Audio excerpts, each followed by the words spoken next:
Делаем звук, как у Deftones. Чтобы сделать похожий тон, как у Стефана Карпентера, мы будем использовать гитарный плагин Neural DSP Gojira. По настройкам.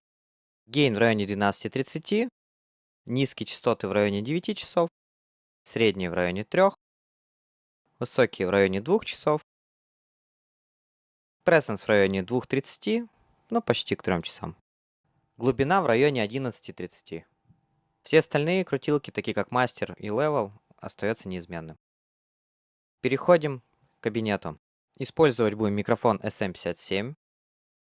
Микрофон будет смещен чуть в сторону от центра динамика. Позиция 0,300, 0,312, примерно вот здесь. Второй микрофон 421 у меня выключен. Тем самым получаем тайтловый злой саунд, низкая струна четко пробивается, есть агрессия и фирменный звук Deftones.